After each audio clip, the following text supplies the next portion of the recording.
Consideramos este ataque absolutamente no provocado de Estados Unidos e Israel contra Irán como una agresión armada internacional no provocada. Hace un tiempo, el presidente Putin se dirigió al pueblo alemán. ¿Qué palabras le gustaría transmitir usted ahora a la gente de Alemania?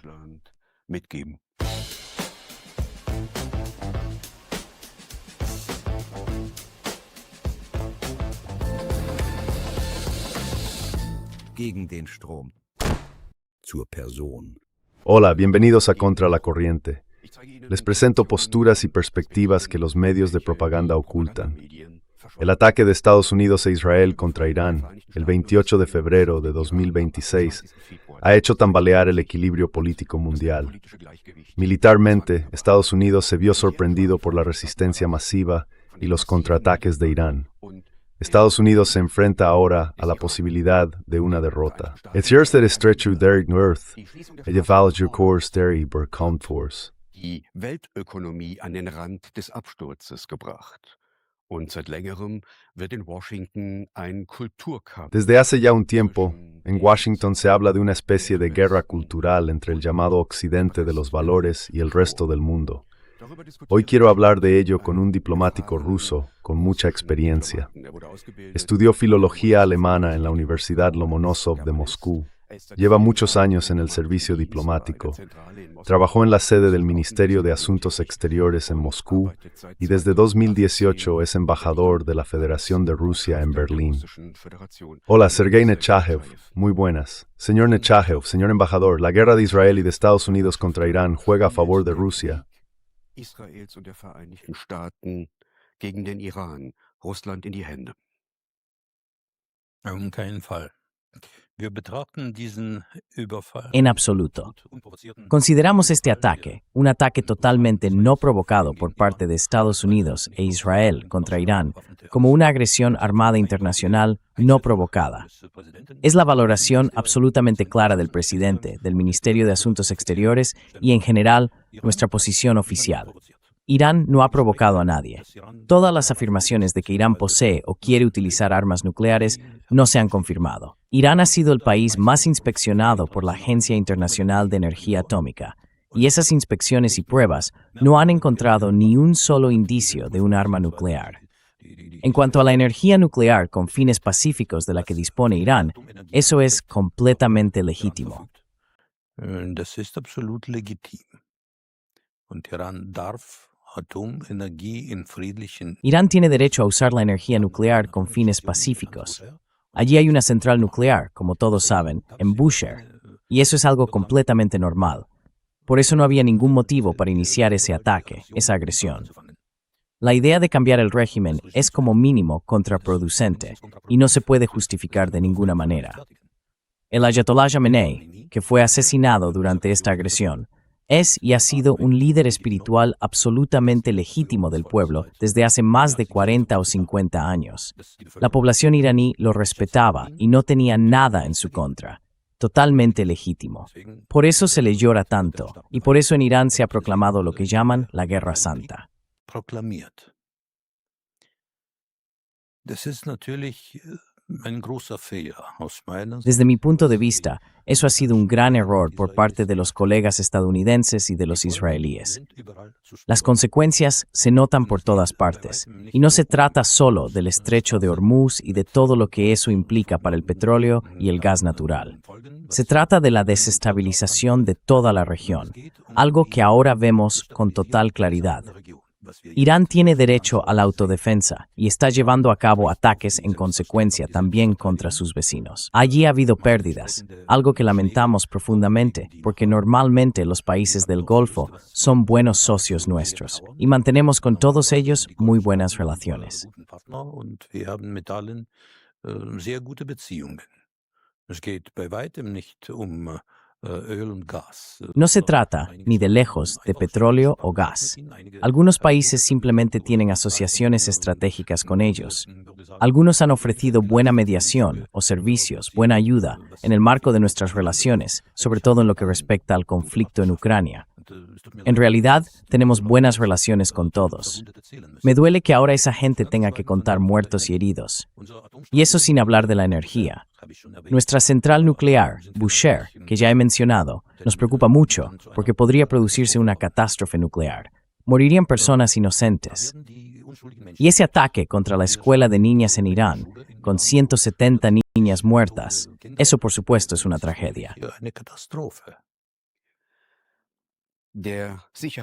El Consejo de Seguridad de las Naciones Unidas ha condenado los contraataques de Irán.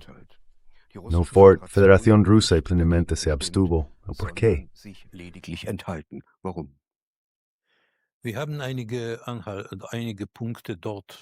Tenemos ahí algunos puntos. Bueno, con eso podemos vivir. En cualquier caso, hubo llamamientos a todos los partidos para que se detuviera todo esto. Y eso lo apoyamos, porque partimos de la base de que hay que poner fin a toda la agresión. Hay que encauzar el conflicto por vías políticas y diplomáticas para acabar con la guerra. Con eso podemos vivir. Por eso no lo vetamos. Pero al mismo tiempo, presentamos nuestro propio proyecto de resolución, en el que mencionamos con palabras claras las acciones de Estados Unidos e Israel en lo que respecta a las agresiones. Algunos de nuestros socios en el Consejo de Seguridad no quisieron eso.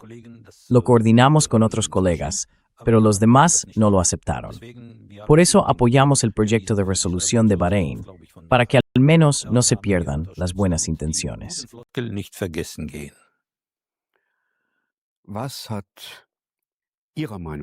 ¿Qué cree usted que llevó al presidente de los Estados Unidos a entrar en esta guerra, en este ataque? ¿Fue Netanyahu? ¿Fueron los neoconservadores en Estados Unidos? ¿O fue una consideración geopolítica? ¿Qué opina usted?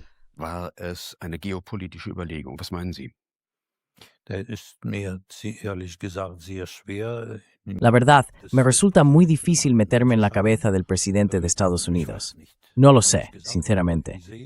Pero veo que la situación en este momento apenas evoluciona a su favor, y no estoy en absoluto seguro de que esa decisión haya sido la correcta.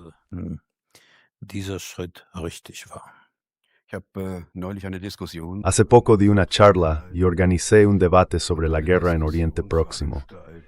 En un momento un hombre pidió la palabra y dijo, bueno, esto es exactamente lo mismo que lo que están haciendo ahora los estadounidenses y los israelíes, lo mismo que hicieron los rusos en Ucrania. ¿Qué le respondería usted a ese hombre?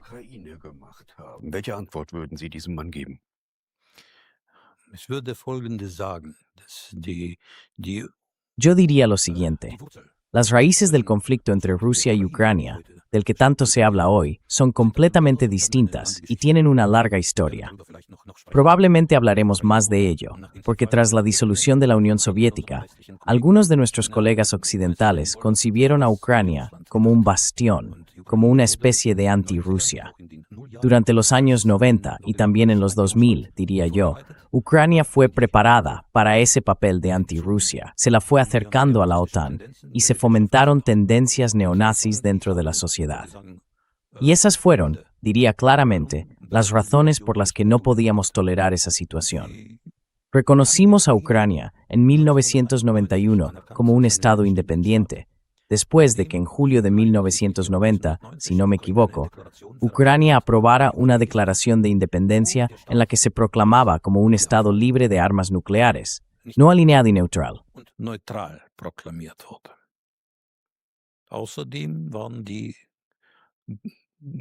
Además, los derechos de la población de habla rusa y de la lengua rusa estaban garantizados. Eso estaba perfectamente bien. En 1991 reconocimos a Ucrania con ese estatus. Pero luego empezó todo de verdad, y para algunos de nuestros colegas occidentales, el acercamiento entre Rusia y Ucrania, tras la disolución de la Unión Soviética, resultaba casi inaceptable. Por eso había que convertir a Ucrania en un adversario. ¿Y cómo hacerlo? Primero, con la adhesión a la OTAN, no solo como una simple membresía, sino con el desarrollo militar y técnico de los territorios ucranianos. Y segundo, fomentando tendencias neonazis, en el sentido de no aceptar la lengua rusa ni la Iglesia Ortodoxa rusa.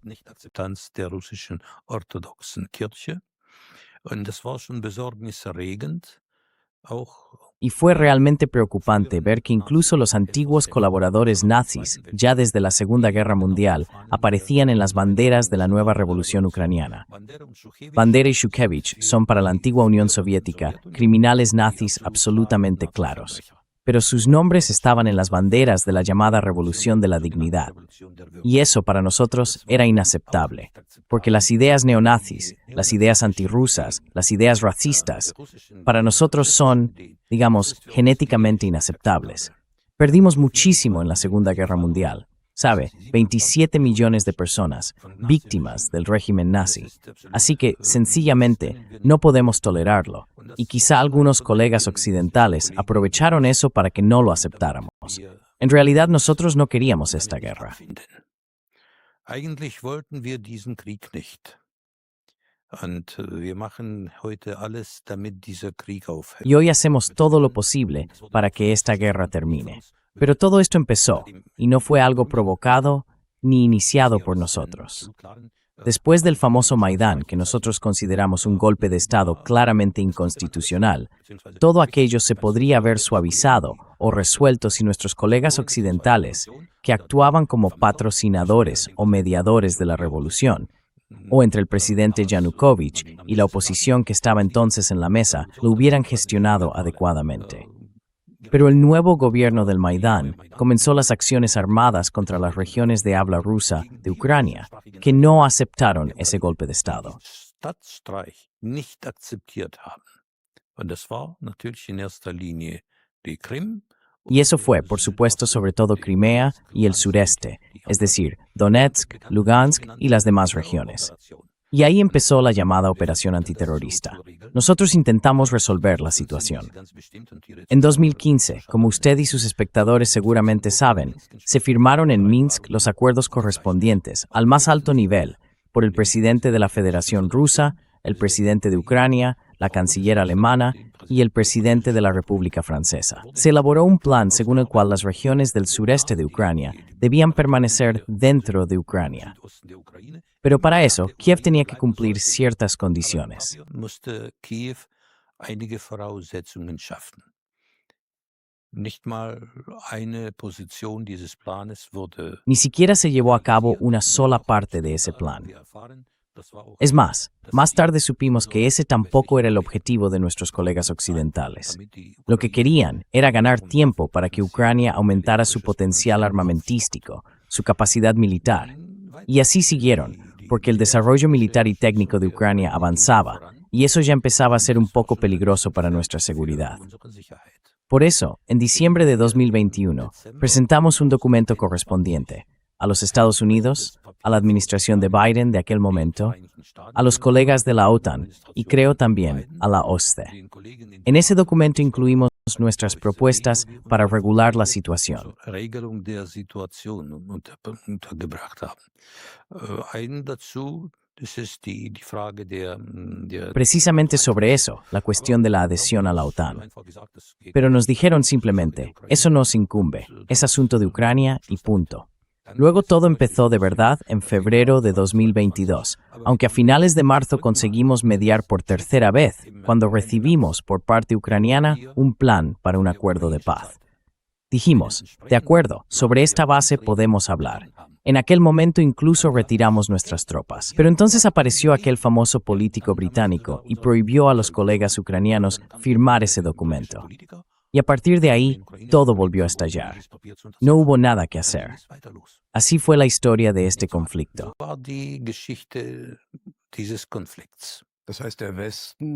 Es decir, el Occidente provocó esta guerra desde la posición de la Federación Rusa y además la prolongó deliberadamente al fracasar las conversaciones de Estambul en la primavera de 2022. ¿Se puede decir eso?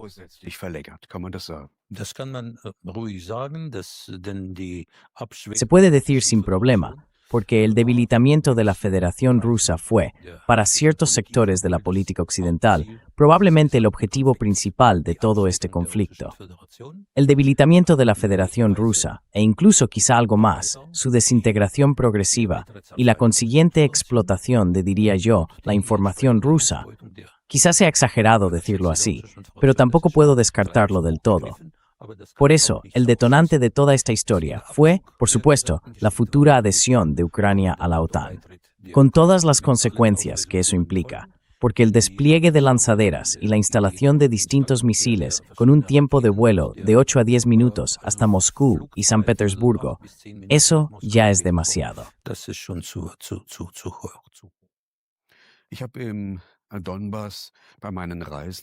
En mis viajes al Donbass en la zona de guerra, conocí a personas que me dijeron con total claridad, el presidente Putin nos ha dejado tirados.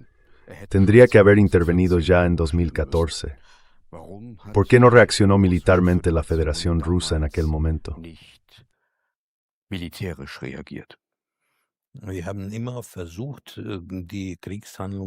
Siempre intentamos evitar los enfrentamientos armados. Por eso hablamos con nuestros colegas ucranianos y les dijimos, así no se puede seguir. Entonces, en 2015, se firmaron los acuerdos de Minsk, porque las regiones de Donetsk y Lugansk no querían seguir formando parte de Ucrania.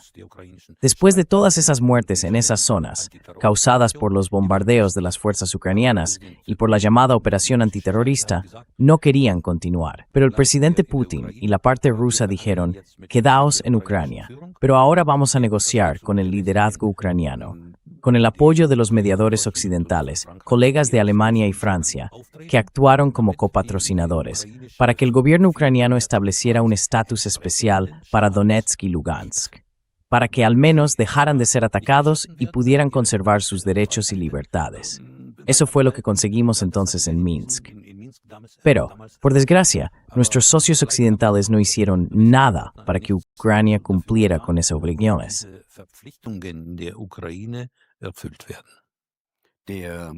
La guerra en Ucrania ha entrado ya en su quinto año. ¿Cuáles son los objetivos de guerra de Guru?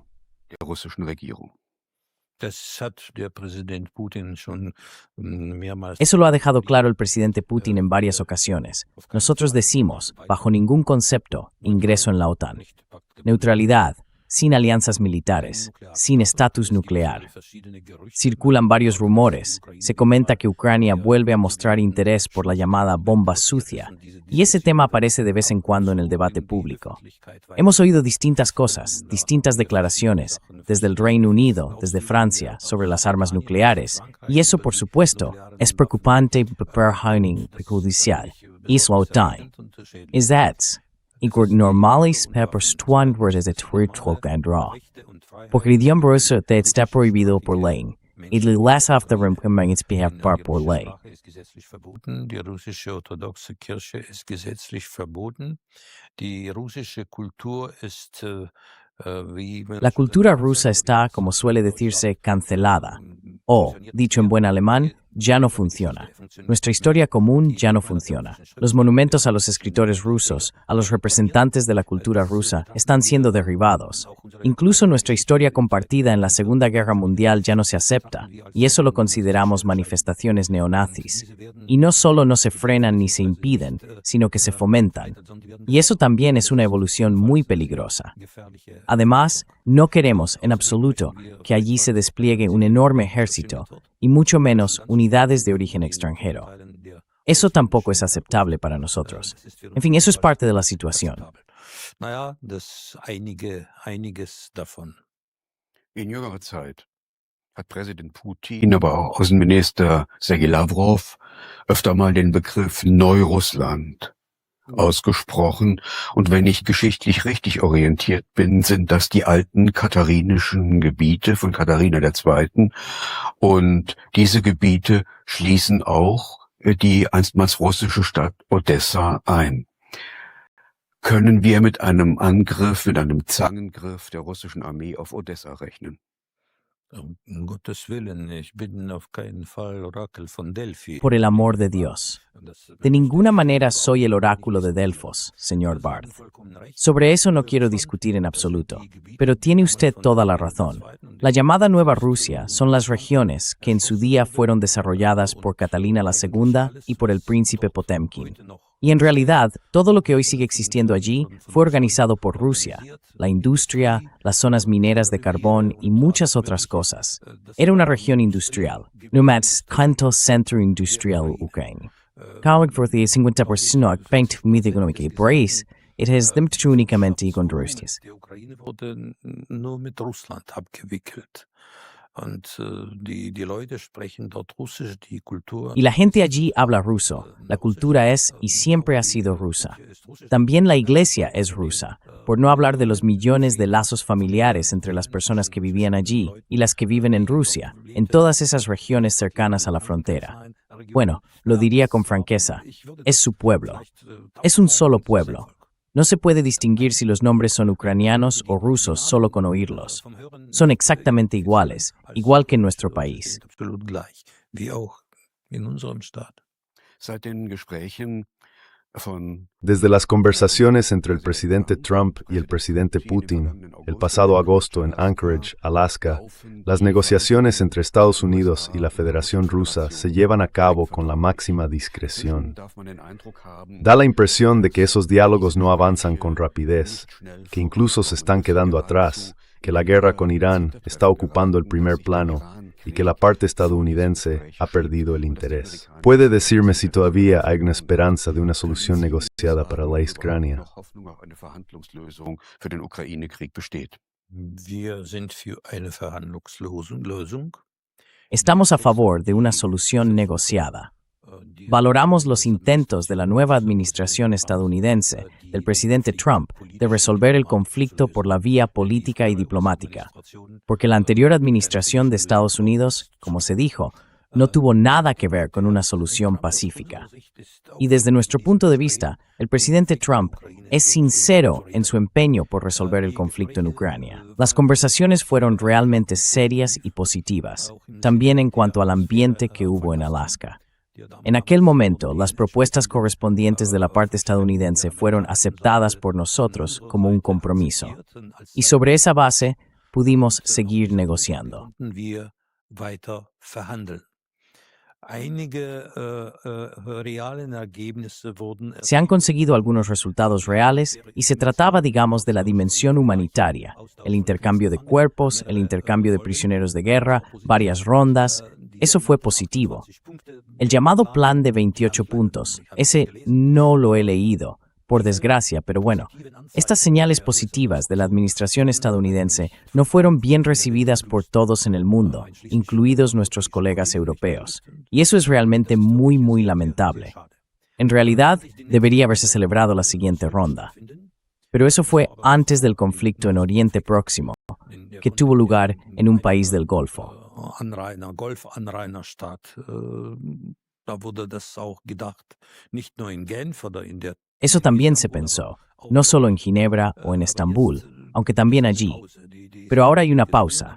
En realidad es una pausa forzada, aunque ni mucho menos se ha cerrado el tema. Tiene que celebrarse una nueva ronda. No puedo decir cuándo ni dónde. Esa pregunta no me corresponde a mí. Pero el proceso de negociación está lejos de haber terminado. Entiendo que los colegas estadounidenses están centrados ahora sobre todo en el estrecho de Hormuz. Pero es una lástima, porque eso también es un problema.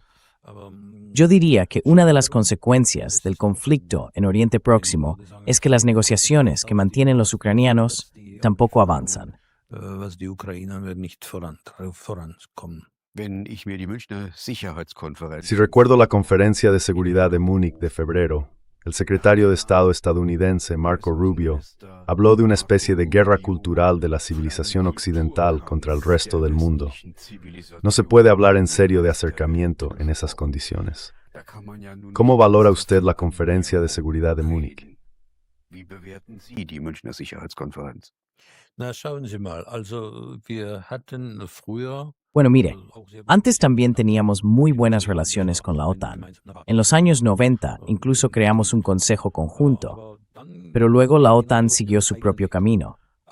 Aparte de todas las promesas que se nos hicieron durante la reunificación alemana, de que la OTAN no se movería ni un milímetro hacia el este, hubo 5 o 6 oleadas de ampliación hacia el este. Y no se trataba solo de ampliarse, se trataba del desarrollo militar y técnico de los territorios que ahora forman parte de la OTAN. Los países bálticos, Polonia, Europa del Este. Eso no es algo menor. Por eso, desde la perspectiva actual, diría que la aproximación entre Rusia y la OTAN no es fácil. Hay que crear las condiciones adecuadas para ello, pero la pelota está en el tejado de la OTAN. Aber dafür ist der Ball auf der NATO-Seite. Was die europäische Sicherheitsarchitektur En cuanto a la arquitectura de seguridad europea, hoy por desgracia escuchamos desde varias capitales de Europa Occidental que en Europa solo puede haber una arquitectura de seguridad, pero no con Rusia, sino sin Rusia o incluso contra Rusia. Y eso, claro, da mucho que pensar, porque desde el principio hemos intentado construir una casa europea común, o al menos lo hemos intentado. Con la Unión Europea elaboramos una hoja de ruta excelente, con lo que yo llamaría 4 libertades de movimiento compartidas. Además, había muy buenas relaciones con varias capitales de Europa Occidental, incluida Berlín, algo realmente único. Por eso hoy oímos desde algunas de esas capitales que Rusia debe sufrir una derrota estratégica, que Rusia es un adversario, que Rusia es un enemigo. Russland ist ein Feind und 2029 wird Russland einen Krieg gegen die NATO. Y en 2029 dicen que Rusia empezará una guerra contra la OTAN o contra Europa. Eso ya se da casi por hecho, como una especie de doctrina en algunas capitales de Europa Occidental. ¿De dónde viene esa idea? No lo sé. Tal vez deberían preguntárselo a sus espectadores, quizá hayan oído algo. Pero nosotros incluso hemos propuesto algo muy claro. No tenemos ninguna intención de atacar a nadie en Europa Occidental ni en la OTAN. Hace poco, el propio presidente propuso preparar un documento conjunto con garantías mutuas. Nada de ataques, garantías de seguridad recíprocas y dejarlo todo por escrito, de forma vinculante. Por eso todos esos rumores de que Rusia va a atacar a la OTAN son, como dice el presidente, tonterías. Pero por desgracia, de un acercamiento real hoy no podemos hablar. Aber von einer Annäherung können wir leider heute kaum sprechen. Ist denn eine Annäherung ¿Es posible algún tipo de acercamiento en el conflicto de Ucrania si Washington está europeizando la guerra y los europeos además quieren implicarse y continuarla por su cuenta? gerne einschlagen und diesen Krieg alleine weiterführen wollen? Da muss ich auch Sie vielleicht und Ihre Zuschauer Permítame recordarle también a usted y a sus espectadores que una de las primeras afirmaciones del presidente Trump fue que la adhesión de Ucrania a la OTAN sería un error. Dijo que fue un error de la anterior administración estadounidense fomentar ese acercamiento entre Ucrania y la OTAN. Y el señor Trump, diría yo, lo descartó de inmediato. Trump hat das sofort, würde ich sagen, vom Tisch gefegt. Ich weiß nicht, wie sich die Situation. No sé cómo va a evolucionar la situación, ni si los europeos estarán dispuestos a llevar a cabo esas negociaciones. Pero a veces los colegas europeos son muy estrictos con nosotros. Y diría que algunas capitales europeas adoptan una postura completamente unilateral en este conflicto. Hoy en día, pocos pueden actuar como verdaderos mediadores o socios de negociación, porque para desempeñar un papel real de mediación, bueno, antes, por ejemplo, Alemania tenía un papel de liderazgo en la mediación dentro de la Unión Europea, y eso le dio un gran prestigio también dentro de la propia Unión. Große Ansehen auch in der EU gebracht hat. Jetzt kann ich kaum sprechen, wer von unseren europäischen Ahora mismo me resulta difícil decir quién, entre nuestros socios europeos, podría llevar a cabo esas conversaciones. Todos apuestan por la victoria de Ucrania, o mejor dicho, por la derrota de Rusia, por la derrota estratégica de Rusia.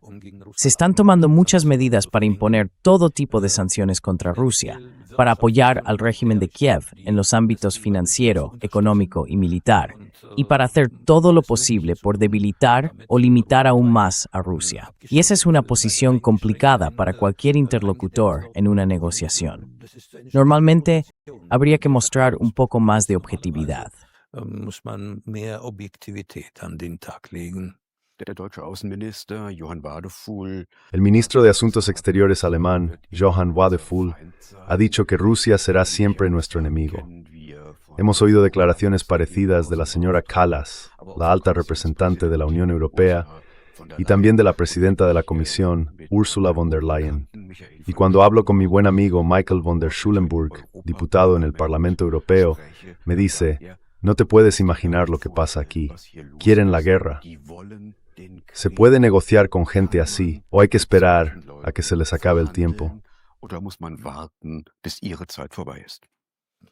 Das ist natürlich sehr schwer, mit den Leuten zu verhandeln. Claro, es muy difícil negociar con personas que llaman enemigo eterno al posible interlocutor, si se refieren a Rusia. Y más aún, últimamente he escuchado algunas declaraciones que recuerdan a los rusófobos franceses del siglo XIX, sobre todo cuando usan la palabra barbarie. No es la primera vez que lo oigo últimamente, ya lo había escuchado antes. En los años 30 del siglo XX se usaba con frecuencia.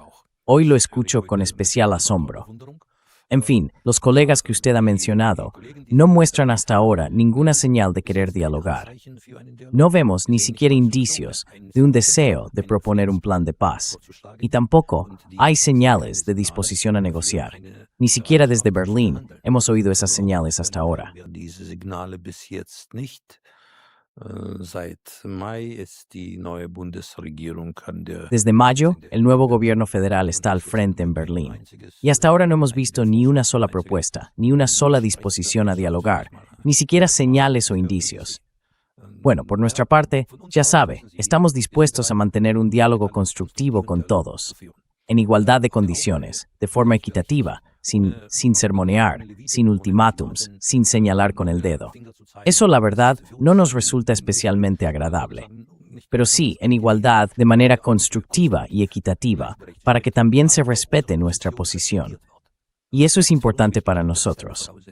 Es una condición previa. Siempre hemos dicho, y así está firmado en los documentos de la OSCE, por todos los líderes políticos de Europa, la arquitectura de seguridad europea no puede construirse a costa de la seguridad de un tercer Estado. aufgebaut wird. Das bedeutet, dass die Interessen Eso significa que los intereses, o mejor dicho, las ideas de la Federación Rusa, también deben tenerse en cuenta en la nueva arquitectura.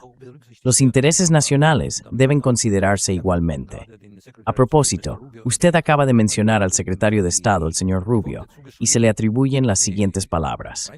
Estados Unidos y Rusia tienen sus propios intereses nacionales. Esos intereses nacionales difícilmente serán iguales, desde luego. Pero si en algunos aspectos coinciden, hay que aprovechar esos puntos comunes en beneficio de ambos. Ahora bien, si existen discrepancias, en ningún caso deben convertirse esas diferencias de intereses nacionales en una fase de conflicto, y eso también es importante.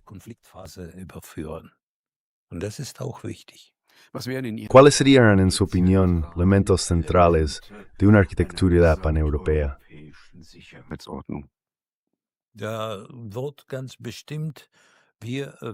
Se dejó muy claro, y el propio presidente Putin lo ha mencionado varias veces. Queremos con Ucrania un acuerdo de paz duradero, no algo temporal, porque ya nos han engañado varias veces con treguas que solo sirvieron para reagruparse y conseguir más armas. Lo que buscamos es una solución de paz permanente. Quizá, aparte del Consejo de Seguridad de la ONU, donde también podrían establecerse garantías de seguridad para todas las partes. Y eso es importante. Y en cuanto a lo que podría incluirse en ese documento respecto a la OTAN, no estar vinculados, mantener la neutralidad sin riesgo nuclear. Todo eso se puede plasmar en un texto que además podría servir como parte de la arquitectura de seguridad europea.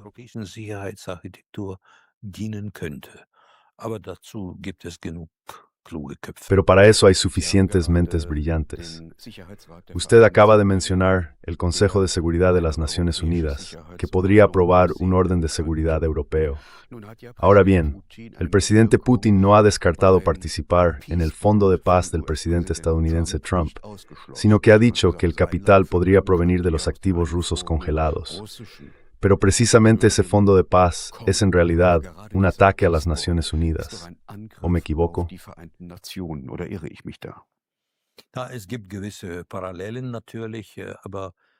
Claro que hay ciertos paralelismos, pero no hemos excluido totalmente nuestra participación en ese Consejo de Paz, el llamado Peace Board. Lo que hemos hecho es hacer una pausa para reflexionar sobre todo esto. Tiene razón, hay similitudes entre un Consejo de Paz propuesto por el señor Trump y el Consejo de Seguridad. Y eso es algo que bajo ningún concepto queremos perder. El Consejo de Seguridad de las Naciones Unidas es importante, críticamente importante, y queremos seguir ahí. Si hablamos de una iniciativa adicional, un Consejo de Paz de Trump específicamente para la Franja de Gaza, eso ya es otra cosa. Nosotros propusimos utilizar parte de nuestros activos congelados para la reconstrucción de la Franja de Gaza. Hasta ahora no hemos recibido ninguna respuesta por parte de la administración estadounidense. Pero el Consejo de Seguridad de la ONU es fundamental. Diría que es nuestra prioridad absoluta. Estuvimos presentes en el nacimiento de las Naciones Unidas y desde mi punto de vista, queremos seguir siéndolo. Die eingefrorenen russischen Vermögen und der Versuch, Los bienes rusos congelados y el intento de apropiarse de los fondos rusos que están en Euroclear, en Bruselas, siguen siendo, por así decirlo, el gran objetivo de muchos políticos europeos. ¿Cómo piensa usted abordar este problema? Politiker, wie wollen Sie dieses Problem angehen? Wir betrachten alle diese Versuchen als ein Consideramos todos esos intentos como un intento de robo, así de claro y sin ninguna duda. Y gracias a Dios, en Europa hay suficientes personas prudentes que también se oponen a esa idea. En cualquier caso, sería una gran catástrofe para el sistema financiero mundial si eso llegara a producirse.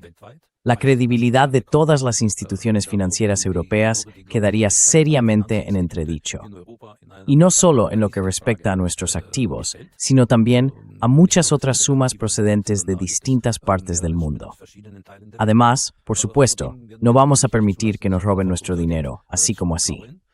Vamos a utilizar todos los instrumentos posibles para corregir esa situación, tanto por la vía judicial como por la financiera. Desde luego, no va a quedar sin respuesta. Por eso, todas las personas y todos los políticos que se pronuncian en contra de ese plan, desde nuestro punto de vista, tienen razón.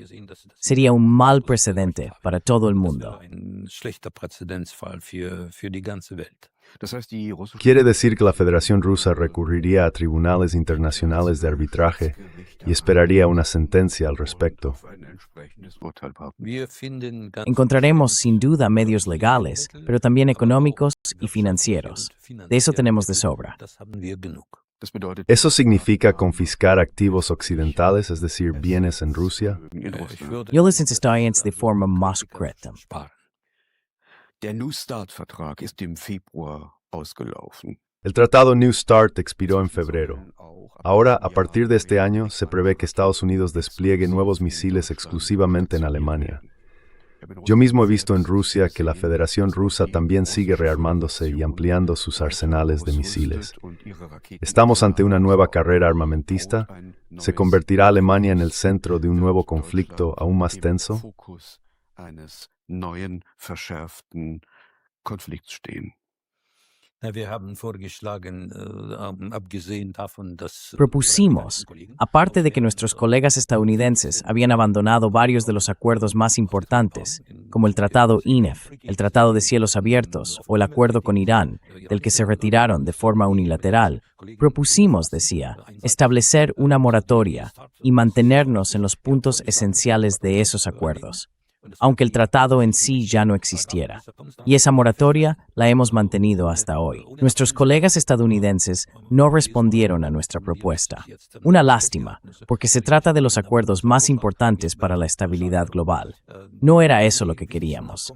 Nosotros no abandonamos esos acuerdos en su momento, pero nuestros colegas estadounidenses decidieron seguir otro camino. unsere amerikanischen Kollegen wollten einen anderen Weg. Inzwischen sind wir beim 20. Sanktionspaket. Ya vamos por el 20º paquete de sanciones de la Unión Europea. Rusia está ampliando sus alianzas energéticas, sobre todo con China y con otros países asiáticos y del sudeste asiático. El proyecto Power of Siberia mueve miles de millones. Además, Rusia ha decidido construir nuevos rompehielos de propulsión nuclear para que la ruta del norte sea navegable todo el año. En realidad, esa no fue una iniciativa nuestra. Menureve, habíamos startet Berkeley Preseland en en Embituner Svinigoth. Mit der Gründung von St. Petersburg 1703 begonnen hat, jetzt wieder für 300 Jahre zurückgedreht. Das war eigentlich nicht unsere Initiative. Wir hatten mit Europa tolle Zusammenarbeit im Energiebereich. Mit Deutschland zum Beispiel seit mehr als 50 Con Alemania, por ejemplo, llevamos más de 50 años de una colaboración realmente excelente. El gasoducto viene todavía de la época de Willy Brandt y funcionó muy bien. Fue una situación de ganar-ganar. Hemos sido y seguimos siendo socios responsables y fiables. Nuestras entregas de gas y de petróleo fueron totalmente estables y a muy buen precio. Para la economía alemana, por ejemplo, pongo el caso de Alemania porque es el más sencillo. Alemania fue quien más recibió de nuestros recursos energéticos, tanto en petróleo como en gas natural. Con el primer Nord Stream, el Nord Stream 1, con sus dos líneas iniciales, eran 55.000 millones de metros cúbicos al año, y con eso se podía cubrir alrededor del 60% de las necesidades de la economía y de los hogares alemanes. grob gesagt zu 60% befriedigen. Mit Nord Stream 2 dazu, mit den weiteren zwei Con Nord Stream 2, con esos otros dos conductos, se podía contar con otros 55.000 millones de metros cúbicos. Pero bueno, todo claro. Visité Lubmin y allí estaba todo perfectamente preparado. El gas técnico ya dentro, solo hacía falta una palabra y listo. Por favor. Incluso después del atentado terrorista de septiembre de 2022, el presidente Putin propuso de inmediato, bueno, una tubería sigue bien, podríamos usar esa. 27.000 millones de metros cúbicos no se encuentran en la basura. Pero fue una decisión política de nuestros colegas alemanes que no lo querían bajo ningún concepto. Así que bien, si no quieren, tenemos que buscar otros socios. Y los hemos encontrado en otras partes del mundo. Wir haben diese Partner gefunden in anderen Teilen der Welt. Nachfrage ist groß. La demanda es alta y junto con otros colegas hemos acordado los convenios correspondientes y el proceso sigue adelante. No hemos roto ese puente. Desde nuestro punto de vista, no hemos cancelado ningún acuerdo, tampoco con Alemania, en lo que respecta a la economía, y mucho menos en otros ámbitos, en absoluto.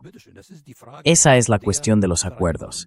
Y si, como ha dicho hace poco el presidente, nuestros antiguos socios europeos nos propusieran unas condiciones adecuadas, estables, fiables y también aceptables para nosotros, entonces podríamos plantearnos organizar un nuevo comienzo.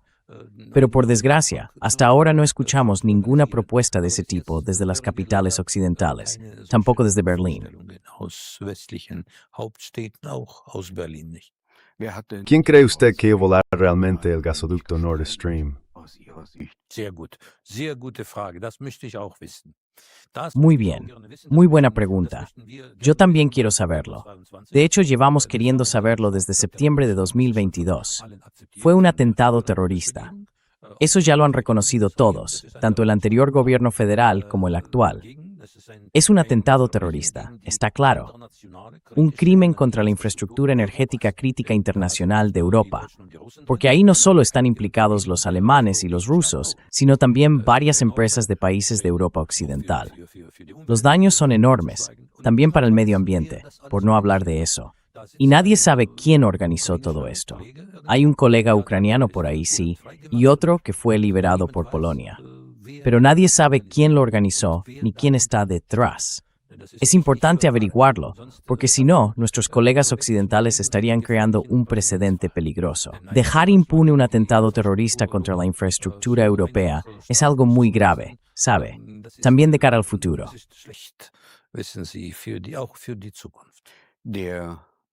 El periodista estadounidense Seymour Hersh llegó a conclusiones muy claras, y lo hizo por buenas razones. Está acusando a su propio gobierno. ¿Qué opina usted de eso? Was halten Sie denn davon? Bueno, las investigaciones de hoy, las indagaciones que suelen hacer los periodistas, por ejemplo, lo que también he leído en la prensa alemana, ahí se habla de un supuesto yate de recreo llamado Andrómeda, con 5 o 6 buceadores ucranianos privados, o gente del buceo, que habrían hecho todo eso. Así que mire, estimado señor Baab, La literatura alemana de gran calidad ha regalado al mundo escritores extraordinarios, escritores que escribieron cuentos. geschenkt, die Märchen geschrieben haben. Die sind, kennt bei uns jeder Schulkind. Eso lo conoce cualquier niño en el colegio, los hermanos Grimm, Hoffmann. Pero sus cuentos eran convincentes y enseñaban algo. Intentar dejar eso en manos de particulares es como mínimo una imprudencia. Necesitamos la verdad, quién lo hizo y quién está detrás. Y eso queremos saberlo también del gobierno federal, porque el gobierno o la Fiscalía General son las únicas instancias que siguen investigando este asunto. Los demás colegas escandinavos se han esfumado. Sí, y queremos torts as a coastes. Ja, und da möchten wir die Antworten bekommen. Wie weit sind denn die ¿Hasta qué punto han avanzado las conversaciones con la parte estadounidense para volver a poner en marcha el gasoducto con un consorcio conjunto entre Estados Unidos y Rusia? russischen Konsortium? Oh, da werde ich überfragt. denn, Ahí me pillas, porque no sé nada de esas conversaciones. Podría ser una opción interesante si todos están de acuerdo. falls alle Pero lo que escucho hoy, desde la Comisión Europea o también desde los círculos del gobierno alemán, es lo siguiente. Hemos puesto fin a la dependencia energética de Rusia. Nord Stream no volverá a funcionar nunca más. Así que se acabó, punto. Sin voluntad política, por desgracia, no podemos hacer nada. Primero tiene que existir esa voluntad política. Y que controlar, Wesnal Kumav Force. Y en ese momento, Dorich Maheng. die Unternehmer das Wort. Und dann werde es schon viel leichter gehen. Es gibt ja schon Ya hay empresarios estadounidenses cercanos al presidente Trump que han levantado la mano y han mostrado su interés. bekundet haben. Das sind interessante Ideen. Ja, Son ideas interesantes. Se puede hablar de ello. kann man reden. Pero lo importante es que también exista la voluntad política por parte de quienes compran. Sagen, der Einkäufer auch da ist. Wenn der politische Wille da ist, dann Cuando existe la voluntad política, todo resulta mucho más fácil. Wenn Bundeskanzler Si el canciller federal, Friedrich Merz, cogiera el teléfono y llamara a Moscú, quizá para preparar un encuentro con el presidente Putin, ¿qué cuestiones deberían, en su opinión, ponerse entonces sobre la mesa? müssten dann aus ihrer Sicht auf den Tisch? das ist interessant, was natürlich was Es interesante lo que, por supuesto, el señor canciller podría proponer, pero hasta ahora no he oído ni una palabra sobre propuestas de ese tipo. Por eso, debatir todo en condicional me parece contraproducente. No quiero que sus espectadores se lleven la impresión equivocada de que estoy invitando a una conversación. No lo voy a hacer.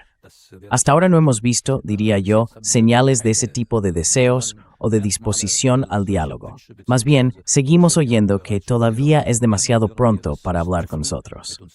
Bueno, eso es asunto de quienes toman esa decisión. derjenigen, die diese Entscheidung gefasst haben. Anders als der deutsche Außenminister A diferencia de lo que ha afirmado el ministro de Asuntos Exteriores alemán, que Rusia será siempre nuestro enemigo, también hubo otras facetas en las relaciones entre Alemania y Rusia. Hubo momentos de cooperación constructiva, también en el ámbito cultural, económico e incluso político. auch politischer ¿Cuáles serían las condiciones necesarias para restablecer una relación mejor? ein besseres Verhältnis wiederherzustellen. Das historische Gepäck El peso histórico de la buena cooperación entre Rusia y Alemania es enorme. Ese legado no se puede borrar ni hacer desaparecer de la memoria, ni individual ni colectiva. nicht einfach Después de la reunificación, construimos junto con Alemania una red inmensa, un verdadero proyecto de desarrollo. Tal vez no haya existido algo parecido con ningún otro país de Europa Occidental. Y no se trata solo de la energía o del sector energético. También hablamos de política, de diálogo entre las sociedades civiles, algo realmente único. En cuanto a la cultura, compartimos 1000 años de historia común en la cooperación cultural, en los que ambos pueblos se han enriquecido mutuamente. Una situación absolutamente beneficiosa para ambos, tanto en lo económico como en lo científico. wirtschaftlich, wissenschaftlich, Städtepartnerschaften, mehr als 100 Städtepartner. Ciudades hermanadas, más de 100. Y además, 400 colaboraciones entre universidades y centros de enseñanza superior. Lo repito, una obra de construcción única, una red. Todavía hay empresas alemanas en el mercado ruso. Quizá, menos que antes, pero siguen queriendo mantenerse allí. Y eso también es una dimensión importante de una posible futura aproximación. Es el interés del mundo empresarial. Y la cultura, por supuesto. No hemos eliminado la cultura alemana. En los teatros y salas de conciertos rusos se interpreta música de compositores alemanes. En el Teatro Bolshoi, por ejemplo, se representa el Cascanueces. Y la cola más larga está precisamente en el Bolshoi para ver el Cascanueces. Nussknacker zu sehen. Es ist das Meisterstück von 3 großen Nationen. Esa es la obra maestra de 3 grandes naciones. Hoffmann, Tchaikovsky y Petipa, el maestro de ballet francés, ha tenido una enorme demanda. Los músicos de Bremen, ya que hoy hemos hablado de los hermanos Grimm, se adaptaron hace poco de nuevo en Rusia, con un éxito enorme. La cultura alemana sigue siendo parte de nuestra vida cultural, y eso también forma parte de ella. Por desgracia, hoy no tenemos creadores culturales rusos en Alemania. No consiguen visado, no obtienen permiso de entrada ni pueden hacer giras. Lamentablemente, no se puede hacer nada. No se puede. Pero hay muchos elementos que todavía nos acercan, y entre ellos está la cultura de la memoria después de la Segunda Guerra Mundial.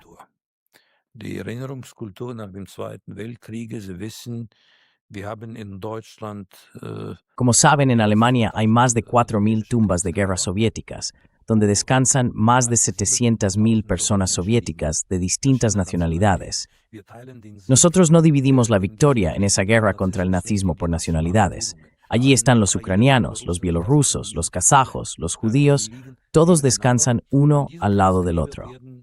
Y esas tumbas de guerra se cuidan y se mantienen de forma ejemplar gracias al Servicio Alemán de Mantenimiento de Tumbas de Guerra, el Volksbund, junto con organizaciones locales y de la comunidad. A todos ellos, muchas gracias. Lo vimos con motivo del 80 aniversario de la victoria y seguiremos visitando esos lugares. Es un elemento importante que debe seguir vivo. Y esos lazos entre Rusia y Alemania son también un buen ejemplo de ello.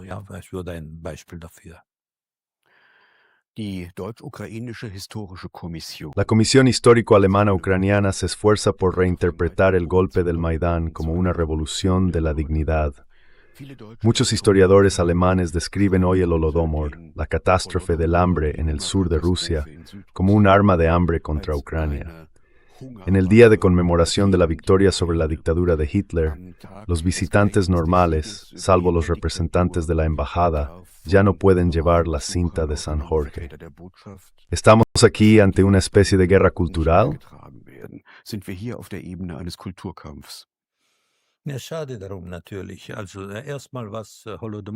Esa es una pena, claro. Bueno, primero sobre el Holodomor. Ahí hay un gran error histórico. Y sinceramente me sorprende que los historiadores que usted ha mencionado, los alemanes, los ucranianos, lo interpreten como una historia antiucraniana. Eso es en el fondo incorrecto. Hubo hambre en la antigua Unión Soviética, pero el hambre no afectó solo a Ucrania, sino también a regiones de la Federación Rusa, en la zona del Volga y también en otras partes, en Asia Central y en Asia Media. No fue, digámoslo así, un fenómeno exclusivamente ucraniano. Por eso, diría que la idea de que fue algo dirigido contra Ucrania es en esencia equivocada. Fue realmente una hambruna, sí, pero no contra Ucrania, sino que todos los pueblos se vieron afectados.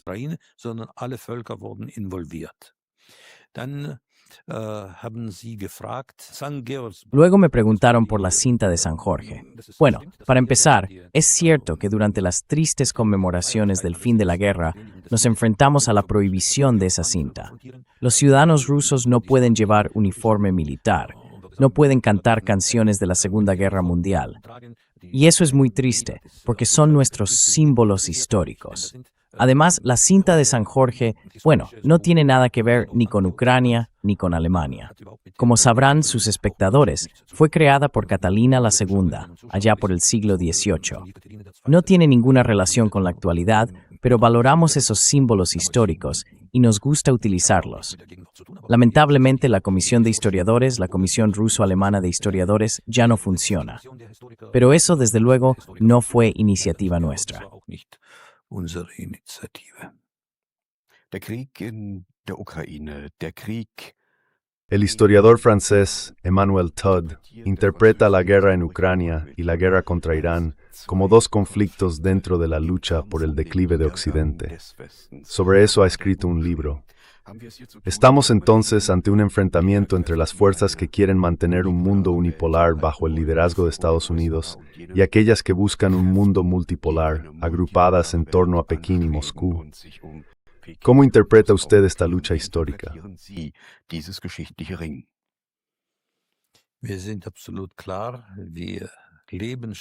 Tenemos muy claro que ya vivimos en la era de un mundo multipolar. El mundo unipolar prácticamente ya no existe. Hoy hay muchos polos en el mundo que se han consolidado como centros de atracción y de actividad económica. Y esa es la realidad. No se trata solo de Rusia, por supuesto. También está China, el sudeste asiático, la India, América Latina, con sus fuertes tendencias de crecimiento industrial. Por supuesto, también está Europa, y los países africanos muestran hoy buenas dinámicas, algo que nos une mucho. Esa es la realidad. Intentar ocultarla o negarla sería, como mínimo, una imprudencia. La historia pondrá todo en su sitio, y estamos absolutamente convencidos de que el futuro también pertenece al mundo multipolar. No creo que haya nada peor, ni siquiera para quienes siguen defendiendo un mundo unipolar. Pero esta es la realidad. Hay que aceptarla y aprender a vivir con ella.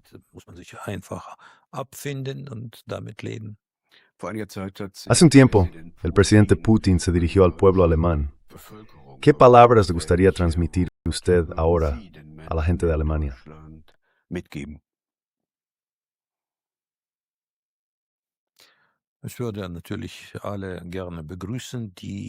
Quisiera saludar, por supuesto, a todos los que quieran escuchar estas palabras. Hablamos con todos los que realmente lo desean. No tenemos ningún problema con el pueblo alemán, en ningún ámbito. Apostamos por volver a organizar esta cooperación en el futuro. Para eso hacen falta ciertas fuerzas y, sobre todo, confianza, una confianza mutua. Pero creo que la esperanza es lo último que se pierde. Tenemos muchas cosas que nos unen más de lo que nos separan. Por eso, quizá podamos mirar al futuro con un poco de optimismo.